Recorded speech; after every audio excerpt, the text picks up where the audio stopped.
안녕하세요. 저는 30대 후반 여성으로 착하고 순한 남편을 만나 행복한 인생을 살아가고 있습니다. 가정적인 아버님과 저에게 넘치는 사랑을 주시는 어머님까지 정말 좋은 시댁을 만났죠.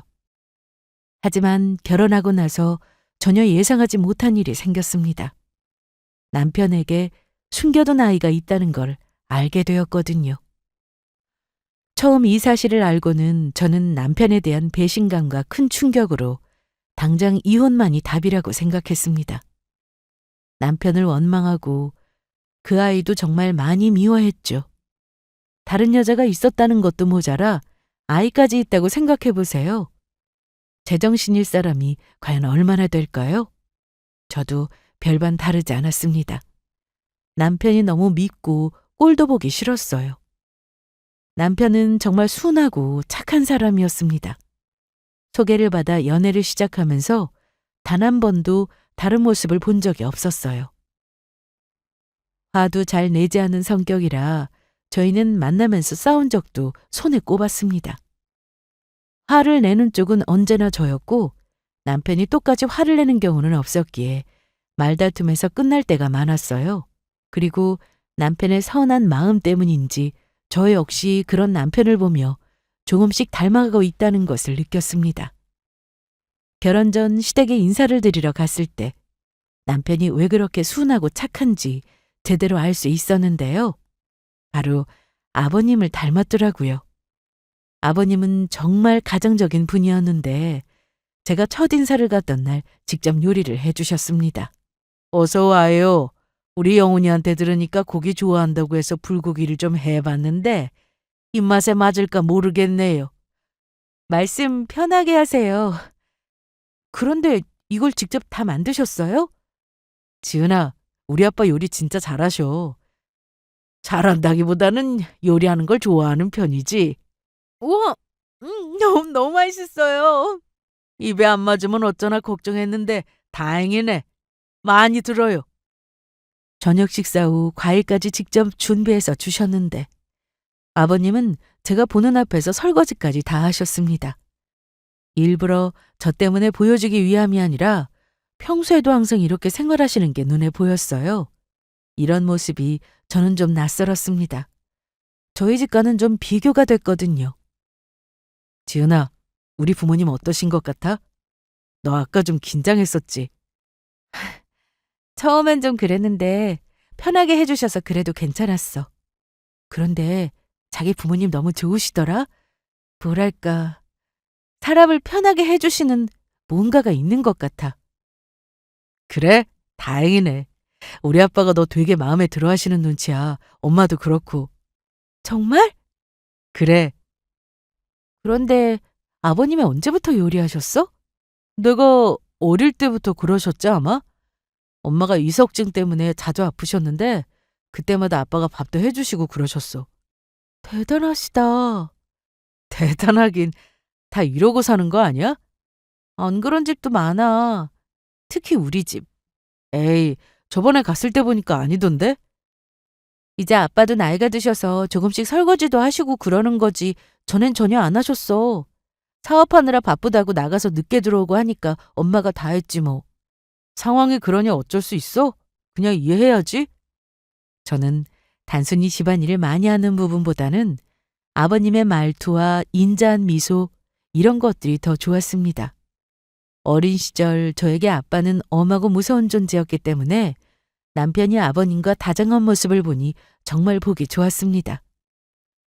결혼 후에도 남편은 한결같이 순하고 착한 남편이었습니다. 여전히 저에게 뭐든 해주려고 했고 제 기분을 맞춰주려고 했죠.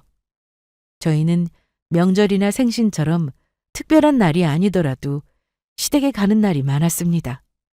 같이 밥을 먹자고 먼저 전화를 주시기도 하셨고 제가 먼저 가자고 하기도 했고요.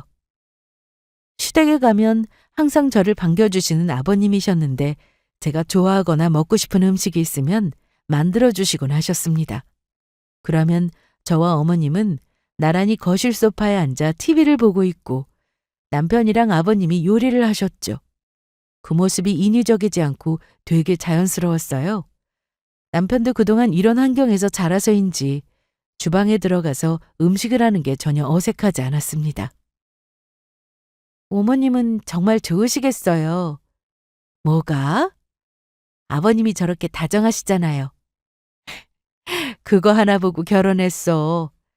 난 좀 시집살이를 심하게 한 편인데 그걸 다 견딜 수 있던 이유지. 난 너한테 절대 시집살이 그런 거 시킬 생각 없다. 그건 알지? 그럼요.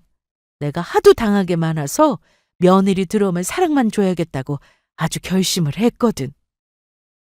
아버님도 좋으시고 어머님도 좋으셔서 친정보다 시댁 가는 게 더 좋을 정도였습니다.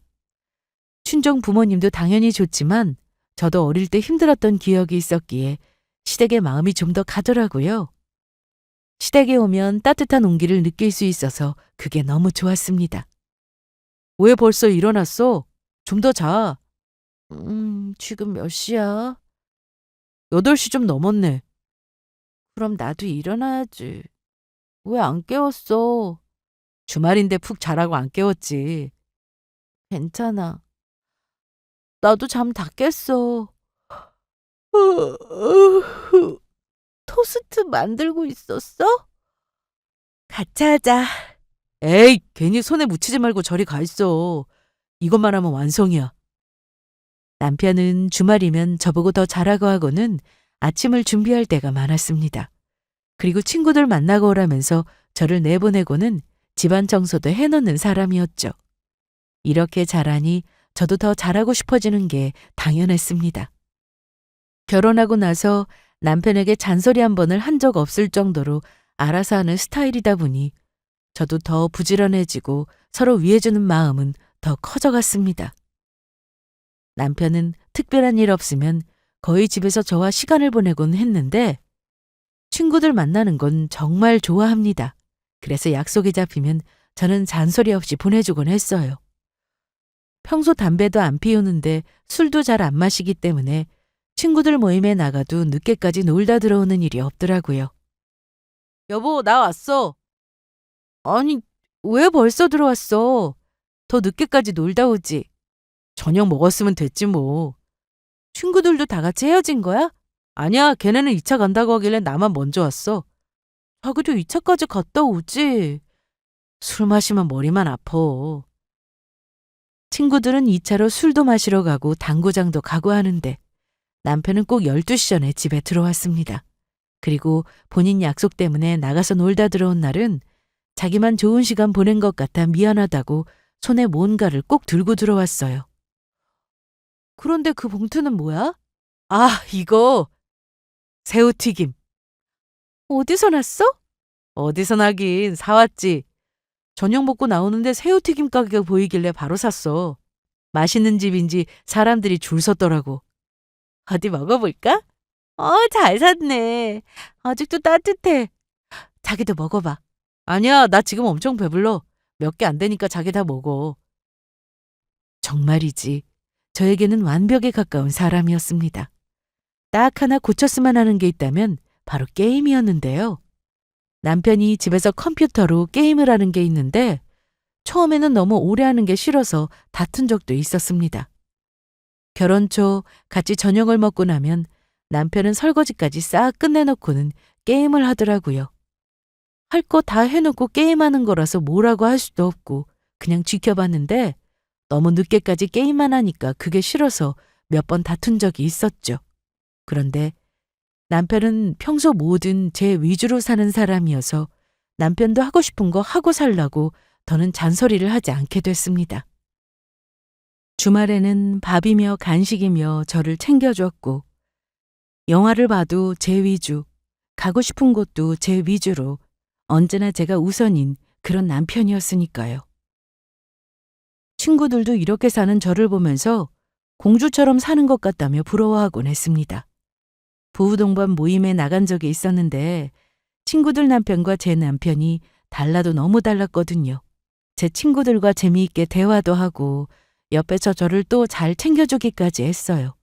집에 갈 때 운전한다고 술도 입에 대지 않았습니다. 친정에 가면 남편은 더 바빴습니다. 저희 아빠가 남편을 너무 좋아했거든요. 이서방, 마침 잘 왔네. 좀 전에 야구 시작했는데 같이 보자고. 네, 장인어른 그러시죠. 이도 참 오랜만에 왔는데 좀 편하게 두지. 이서방 불편한가? 아닙니다. 저도 야구 좋아해요. 거봐, 이서방도 좋아한다는데. 밥은 먹고 온 거야? 우리 점심 먹었어. 안 차려도 돼.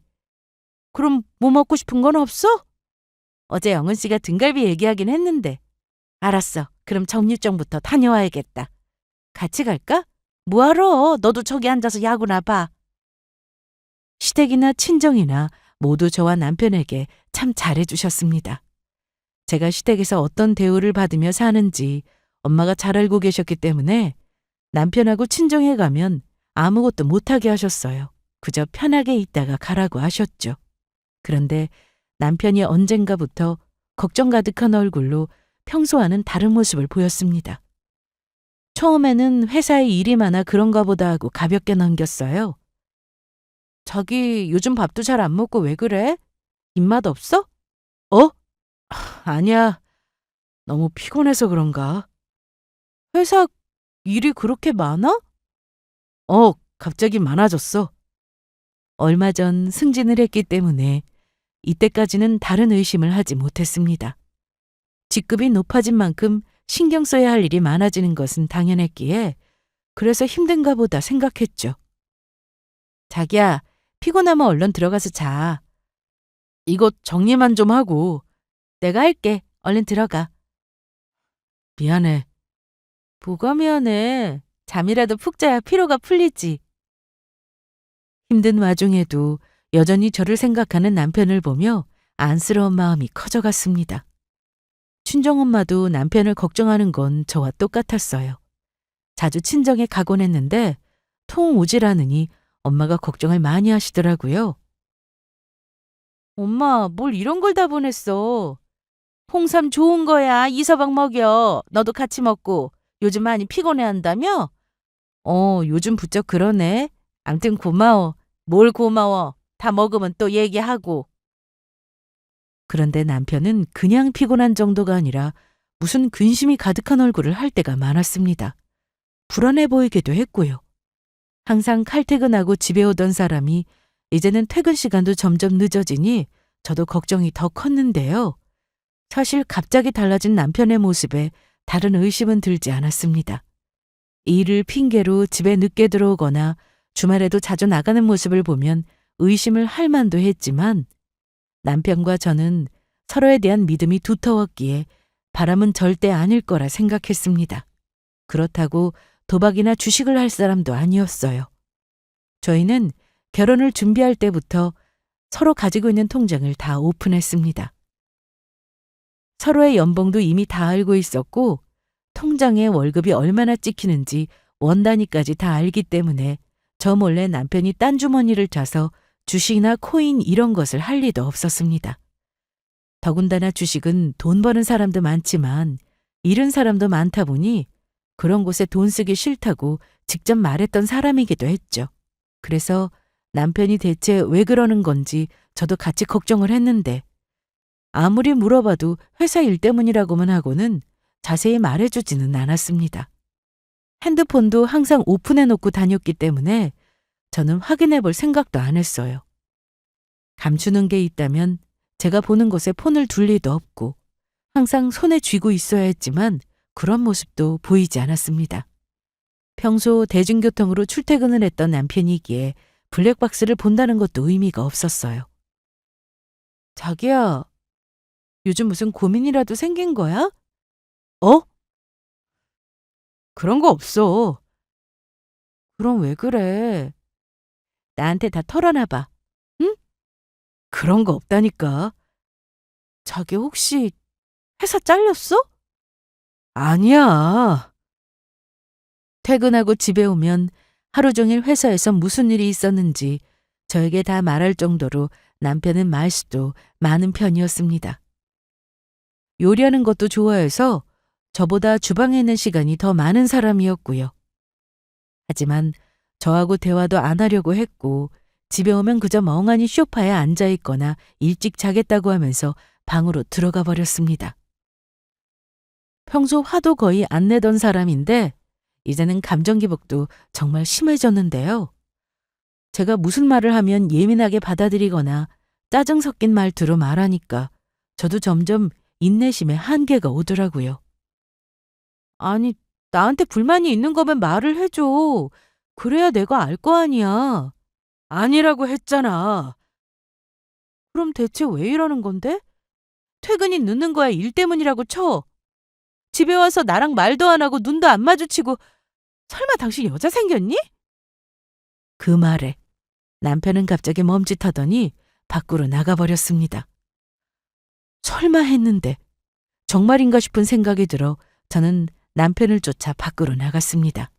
남편은 멀리 가지도 못했고 그저 아파트 단지 내 놀이터 벤치에 앉아 있었습니다. 당신 정말 그거 맞아? 뭐? 바람난 거 맞냐고? 지은아, 나 바람 피운 적 없고 정말 요즘 힘들어서 그래. 아무리 힘들어도 집에 와서 나랑 말도 안 해? 남편은 이날 아무 말도 안 하면서 눈물을 흘렸는데 계속해서 저에게 미안하다는 말만 반복했습니다.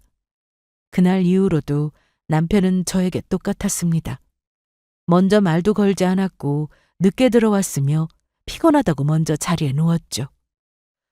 저는 이대로는 안 되겠다 싶어서 하루는 남편이 퇴근할 시간에 맞춰 근처에서 기다려본 적도 있었습니다. 하지만 의심할 만한 무언가를 찾지는 못했습니다. 그래서 핸드폰에는 뭔가 있지 않을까 싶어서 남편이 일찍 잠이 들자 핸드폰을 몰래 가지고 와서 들여다보기도 했습니다. 눈이 빠지도록 문자를 뒤져보고 통화 내역도 살펴봤지만 이상한 점은 없었어요. 문자나 톡을 보면 거의 저와 주고받은 게 전부였습니다. 그걸 다 보고 나니 내가 지금 뭐하고 있는 건가 하는 생각이 들더라고요. 남편이 그럴 사람이 아닌 걸 누구보다 잘 알고 있었으면서 이런 의심이나 하고 있는 제 자신이 너무 한심하게 느껴졌습니다.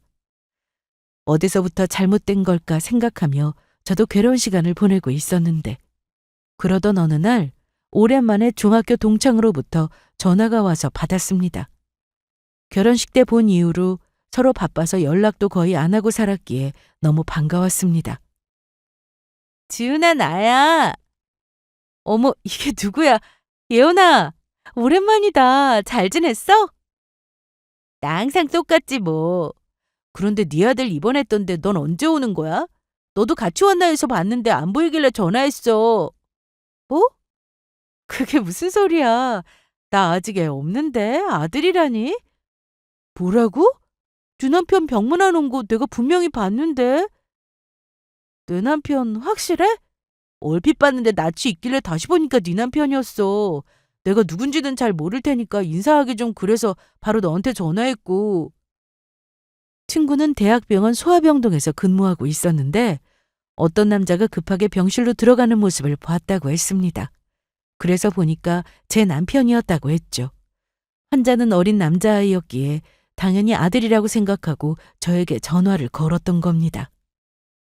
저는 그 말을 듣고는 회사에 반차를 쓰고는 병원으로 향했습니다. 제가 병실까지는 들어갈 수 없는 상황이라 친구한테 전화를 해서 로비에서 만나게 되었습니다. 우리 남편 아직도 병실에 있는 거야? 내가 좀 전까지 확인했어. 그런데 아까는 어떤 할머니도 같이 있었는데 가셨는지 지금은 니네 남편 혼자 있어. 할머니? 아이 할머니니까 그래서 난 너희 시어머니인가 했지.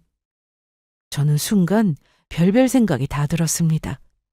절대 바람은 아니라고 했던 남편이었는데 갑자기 숨겨둔 자식이라도 있는 건가 싶은 생각에 떨리는 마음을 진정시키고 남편에게 바로 전화를 걸었어요. 그런데 제 전화를 안 받더군요. 그래서 또 했습니다. 받을 때까지 전화를 걸었어요. 그렇게 한참 뒤에 전화를 받았는데 남편 목소리가 너무 이상했습니다. 떨리는 목소리에 더듬거리기까지 했어요. 당신 지금 어디야? 나 회사지. 회사라고?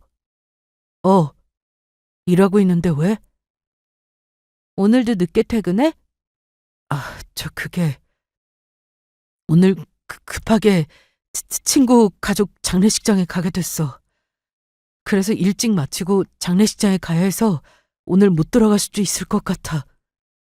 남편의 말은 다 거짓말이었습니다. 말도 더듬고 어떤 친구인지 이름을 말해보라고 해도 말을 못하더라고요. 왜 이름을 얘기 안 해?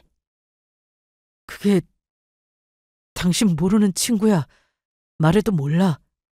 나 지금 병원 1층이니까 내려와. 뭐? 당신이는 병원 1층이라고. 남편은 제 말에 놀랐는지 아무 말도 못하길래 전화를 끊고 기다렸습니다. 그리고 한 30분 정도 지나서 저쪽에서 남편이 걸어오는 게 보였죠. 여보, 당신 지금 뭐 하는 거야? 이거 어떻게 된 건지 빨리 말해.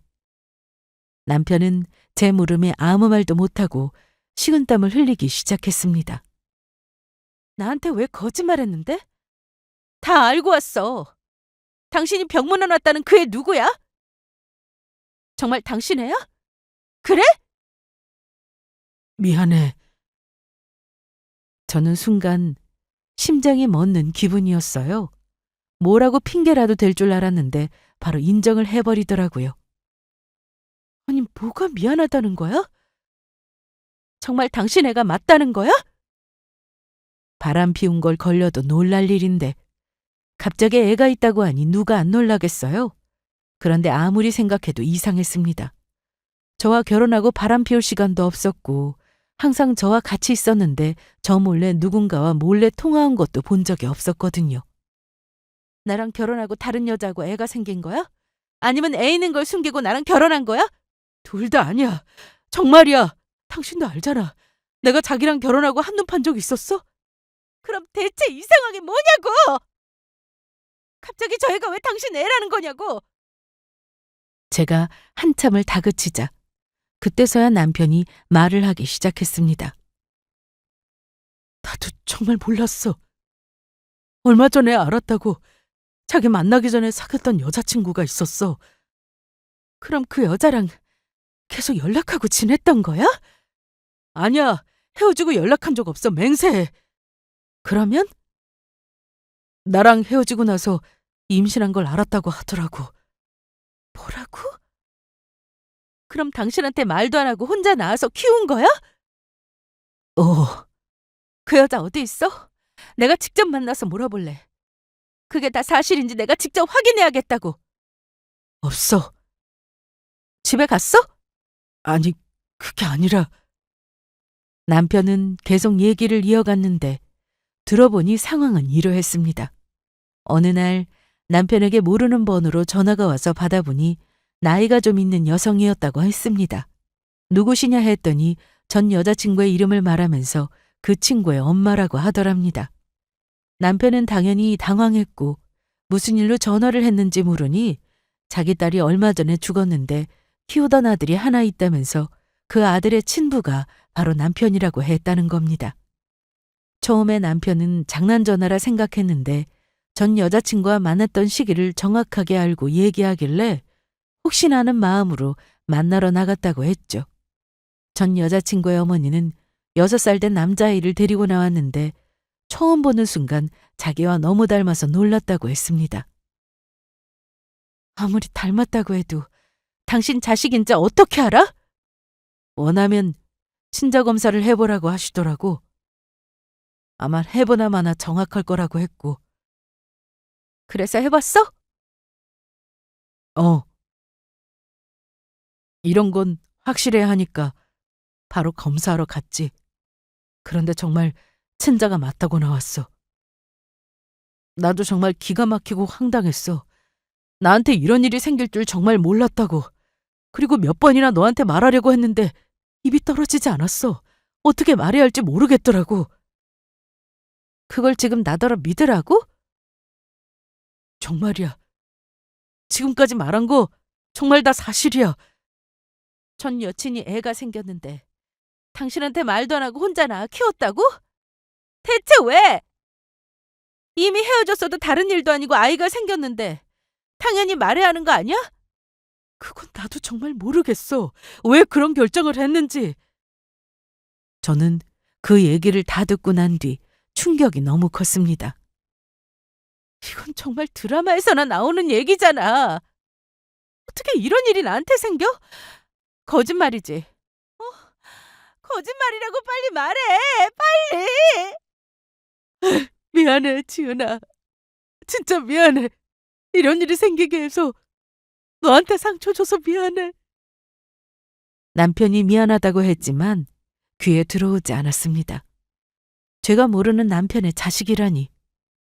그럼 여태 나 모르게 그 애 만나러 다녔구나.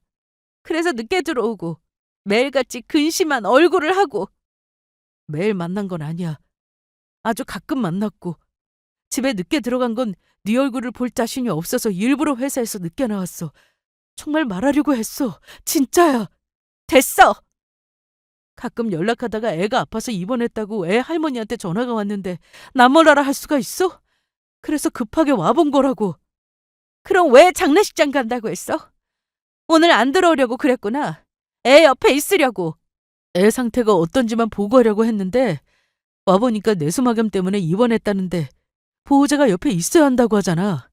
애할머니는 몸이 많이 안 좋으셔서 내가 들어가시라고 했고 상황이 이러니 나도 어쩔 수가 없었다. 미안하다. 제가 너무 냉정하다 생각되실 수도 있지만 아이의 사정을 이해할 만큼 제 마음이 그리 너그럽지 못했습니다. 그저 갑자기 제가 모르는 남편의 자식이 생겼다는 것과 그동안 남편이 저를 속여왔다는 그 사실이 중요했죠. 그러다 보니 저는 남편과 이혼할 생각을 하게 되었습니다. 분명한 건 남편이 바람을 피워 낳은 자식이 아니라는 걸 알면서도 남편이 그저 믿고 이 현실을 받아들이기 너무 힘들었습니다. 그래서 저는 남편에게 그 아이와 잘 살라고 하고는 이혼하자고 말하고 집으로 돌아왔습니다. 집에 돌아온 저는 내내 눈물만 나왔어요. 현실을 믿고 싶지 않았으니까요. 남편은 저에게 계속 전화를 했으나 저는 받지 않았습니다. 그러자 문자로 미안하다며 이혼은 정말 하고 싶지 않다고 하더라고요. 그렇게 남편은 병원에서 하루 동안 있었고 제가 전화를 받지 않더라도 문자로 지금 뭐하고 있는지 보내왔습니다. 아이는 곧 퇴원할 것 같다면서 집에는 몇 시쯤 들어갈 수 있겠다며 문자를 보내왔는데 그러던지 말던지 신경 쓰지 않았어요. 저도 알고 있습니다. 남편이 일부러 절 속인 게 아니라는 것을요. 남편도 처음에 이 사실을 알고 많이 놀랐을 겁니다. 저한테 말도 못하고 그동안 얼마나 속을 끓였을까 생각하니 이해를 못하는 건 아니었지만 저 역시 많이 힘든 상태였어요. 남편은 저에게 말한 시간보다 훨씬 더 늦게 집에 돌아왔습니다. 여보, 나 왔어. 애는 많이 좋아져서 퇴원했어. 그럼 그의 할머니랑 같이 집에 간 거야? 그랬더니 남편이 말을 못하고 가만히 있더라고요. 아니, 그게 지금 부모님 댁에 있어. 뭐라고? 누구 부모님? 우리 부모님. 시댁에 있다는 말이야? 어, 그의 할머니 계시다며? 몸이 많이 안 좋으셔서 키울 형편이 안 돼. 집도 애가 살기엔 그동안 집도 드나들었니? 그게 아니라 아까 퇴원 소송 마치고 집에 데려다 주고 갔는데 도저히 애를 두고 올 수가 없었어. 지은아, 좀 봐주면 안 될까? 저한테 한마디 상의도 없이 시댁에 애를 두고 왔다고 하니 저는 또 화가 났습니다. 지은아, 내가 이렇게 빌게. 그동안 너한테 잘해준 것도 없는데 이런 일로 상처 준 거 정말 미안해. 진심이야. 그런데 나도 어떻게 해야 할지 모르겠어. 그래도 내 자식인데 책임을 지는 게 맞잖아. 이번만 네가 받아주면 내가 평생 너한테 잘하고 살게. 지은아. 저는 남편의 말에 아무 대답도 하지 않았습니다. 연애 때부터 결혼하고 나서도 남편은 한결같이 저한테 정말 잘했으니까요. 이보다 더 어떻게 잘하겠다는 건지 남편이 바보같이 보일 정도였습니다. 그의 할머니 연락처 알려줘. 연락처는 왜? 만나려고? 그럼 같이 만날까? 아니, 나 혼자 만나고 싶어. 그렇게 저는 남편에게 연락처를 받아서 다음날 전화를 걸었습니다. 그리고 얘기를 다 들었다고 하면서 만나고 싶다고 말씀드렸어요. 남편의 말대로 몸이 많이 안 좋으셨는지 목소리가 좋지 않길래 제가 그쪽 동네로 가겠다고 해서 만나게 되었습니다. 먼 곳까지 오게 해서 미안합니다. 아니에요. 그런데 몸이 많이 안 좋으신가요? 곧 수술을 앞두고 있어요. 그런데 어디가 어떻게 안 좋으냐고 물어도 자세히 알려주진 않았습니다. 그리고 다른 가족은 없냐고 물어도 사정이 있는 건지 연락하는 가족은 없다고 했죠. 네, 이렇게 부탁할게요. 우리 불쌍한 민준이 좀 받아주세요. 그의 이름이 민준인가요? 네. 그런데 왜 임신한 걸 알고도 남편에게 알리지 않았던 거예요? 자기가 임신했다는 걸 늦게 알았던 모양이에요. 그리고 어차피 헤어졌는데 얘기하면 뭐하냐고 난리쳤어요. 애 때문에 붙잡고 싶지 않다고. 아무리 그래도 저도 많이 혼냈습니다. 그럼 미혼모가 되어야 하는데 어느 엄마가 자기 자식이 그렇게 사는 걸 원하겠어요. 아이 아빠라는 사람한테 제가 따로 연락해서 말하려고 했는데 연락처를 모르니 저도 뭘 할 수가 없었어요. 죽어도 안 알려준다고 하더라고요. 억지로 병원에 끌고 가봤는데도 소용없었고요. 이미 아이가 많이 큰 상태였고 제 딸은 처음부터 낳아서 키울 생각을 했는지 절대 수술은 안 할 거라고 했습니다. 할머님의 얘기를 들어보니 이쪽도 사정이 있었더라고요. 그런데 아이 엄마는 어쩌다가 그렇게 세상을 떠난 건지 암으로 떠났어요. 아기 낳고 얼마 되지 않아서 병원에 갔다가 난소암인 걸 알게 됐는데 그때 애한판테 말해야겠다 싶었는지 한 번 회사 앞으로 찾아간 것 같더라고요. 그런데 그날 집에 와서 하는 말이 만나는 사람이 생긴 것 같다면서 괜히 갔다고 말하고는 눈물을 뚝뚝 흘리더라고요. 그럼 투병 생활하다가 세상을 떠난 거예요? 네. 제 딸이 잘못한 거 대신 사과드립니다. 그런데 정말 고생 많이 하다가 갔어요. 처음에 난소암이라고 했을 때 초기여서 항암 다 받고 완치된 줄 알았는데 10개월 만에 또 재발이 됐다고 하더라고요. 그래서 다시 항암을 시작했는데 원래도 몸이 약했던 애가 그걸 어찌 견뎌요. 살이 빠져서 걷는 것도 힘들어하고 애는 점점 크는데 엄마는 아프니까 놀이공원 한번 같이 가준 적이 없어서 그게 아니라고 했습니다. 제가 아무리 애한테 잘해줘도 엄마 역할을 해줄 수는 없잖아요.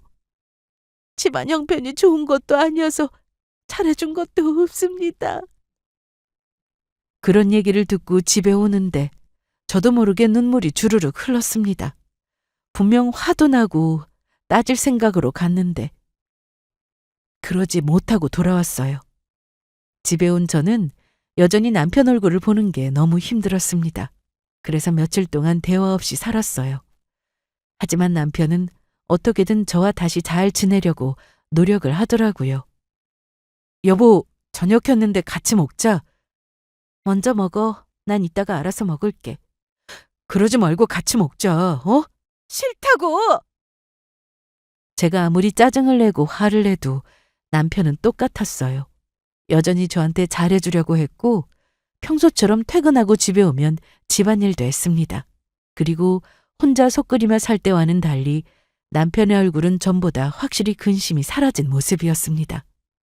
저는 생각이 정말 많았는데 아이가 시댁에 있다고 하니 언젠가는 보게 될 거라 생각이 들어서 고민 끝에 퇴근하고 시댁에 가보기로 했습니다. 시댁에 가는 동안 여러 생각이 들었는데 혹시나 시부모님이 그 아이를 너무 예뻐하면 어쩌나 하는 못된 생각도 들었어요. 그래서 몇 번이나 속으로 다짐하고 또 다짐했습니다. 아이는 미워하지 말자고 말이죠. 남편에게는 아무 말도 하지 않고 시댁에 갔는데 제가 그 아이를 보고 어떻게 행동할지 저 자신도 모르는 상태였습니다. 시부모님이 애를 너무 예뻐하면 그것도 싫을 것 같았고 제가 너무 화가 나서 애한테 소리라도 지르게 되면 어쩌지 하는 생각에 머릿속이 복잡한 상태로 시댁에 도착했습니다. 어머님이 현관문을 열어주셨는데 저를 보자마자 제 손을 꼭 잡으셨어요. 지은아, 어서 와. 이게 대체 어떻게 된 일이니? 너 마음고생 심했지? 나도 너무 놀랐다. 영훈이가 갑자기 자기 애라면서 데리고 들어오는데 대충 듣긴 했다만 그게 정말 사실이야? 네, 그렇다네요. 남편이 그날 아이를 시댁에 데리고 와서는 제 생각도 이미 다 얘기한 것 같았습니다. 제가 이혼을 하고 싶어 한다는 걸 어머님이 이미 아시고는 다 이해한다며 뭐라고 할 말이 없다고 하셨으니까요.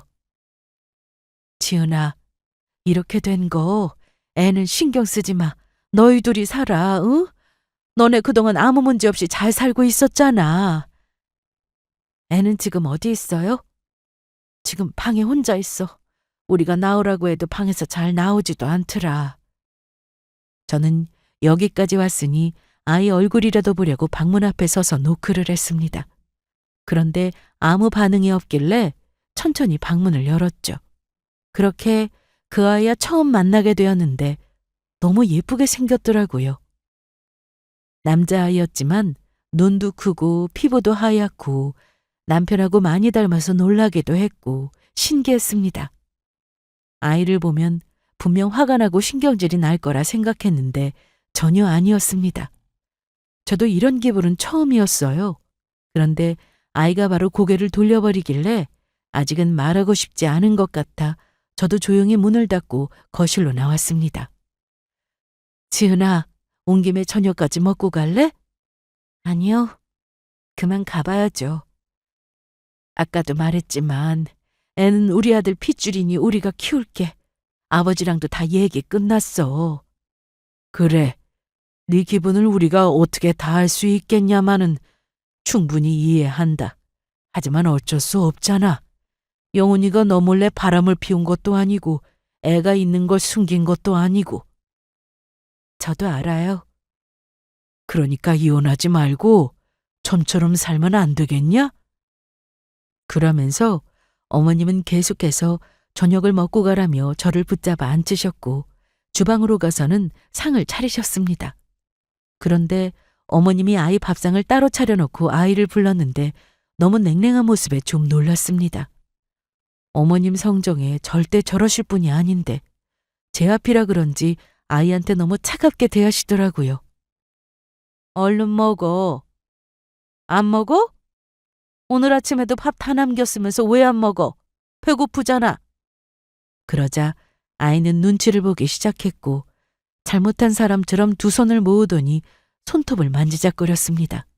그리고 자기만 바라보는 시선이 부담스러웠는지 바로 방으로 들어가 버리더라고요. 여기 온 뒤로 계속 저래. 밥을 차려줘도 잘 안 먹고 뭘 물어봐도 말도 안 해. 아무리 내 아들 핏줄이라고 해도 애가 너무 눈치를 보니까 나도 뭘 어떻게 해야 할지 모르겠다. 애도 여기가 낯서니까 그런 거지 뭐. 그걸 보고는 순간 아이가 무슨 죄냐 싶은 생각이 들었습니다. 낯선 환경에 눈치 보는 게 당연했는데 아이가 어떤 심정일까 생각하니 이 상황에 정말 힘든 사람은 저와 남편이 아닌 저 아이라는 생각이 들었습니다. 그동안 피해자가 된 기분으로 남편을 미워했고 저 아이도 미워했습니다. 하지만 그럼 안 되는 거였어요. 특히 아이를 미워했던 제 자신이 너무나 부끄러웠습니다. 그래서 저는 결국 저 아이를 품기로 결심했습니다. 사실 어린 나이에 눈치를 보며 산다는 것은 직접 겪어보지 않으면 절대로 알 수 없는 기분이거든요.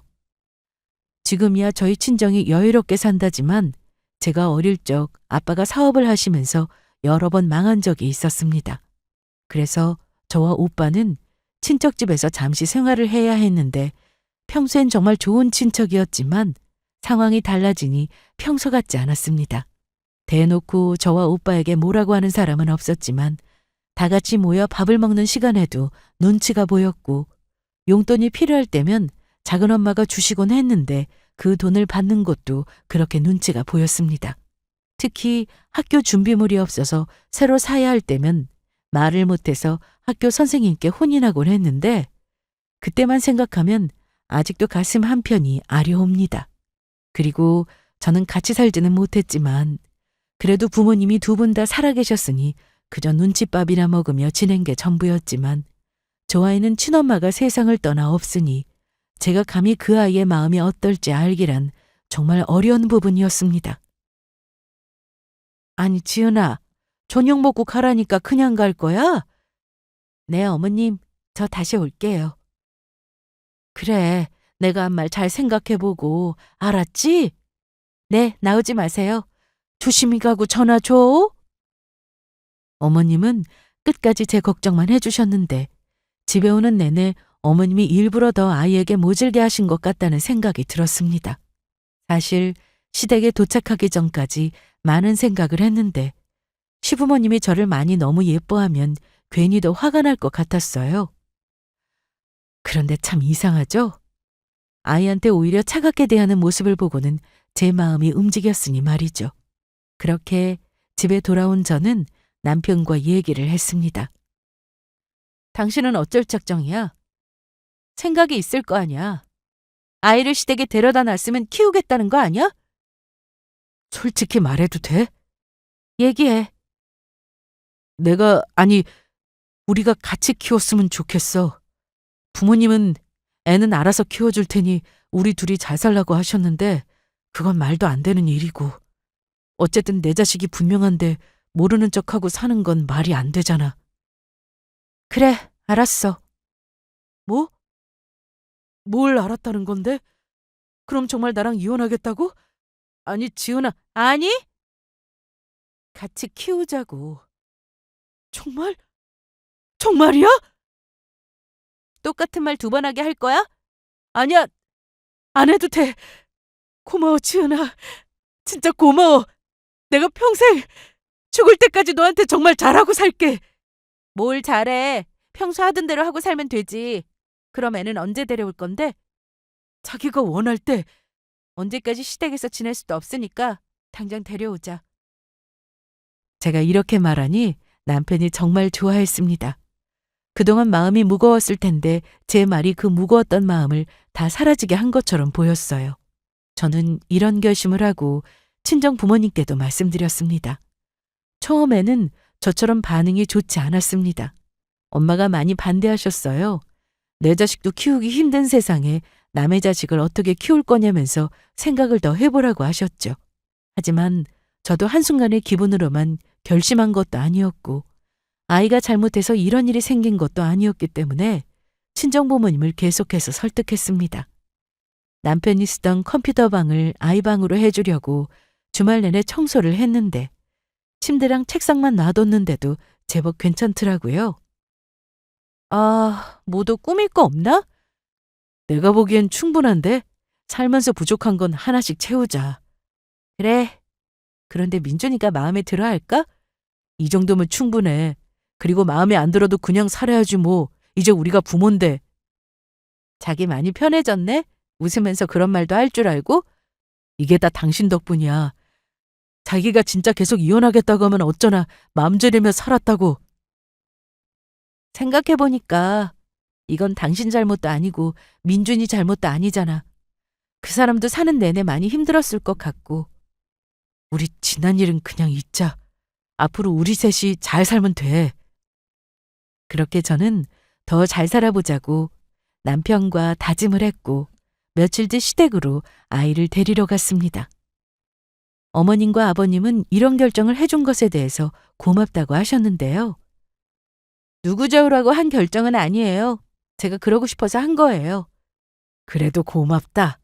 네가 정말 큰 결심을 해줬어. 민준이는 좀 어때요? 전보다 조금씩 좋아지고 있어. 말도 전보다 많이 하고. 그래요? 방에서 혼자 놀고 있으니까 가봐.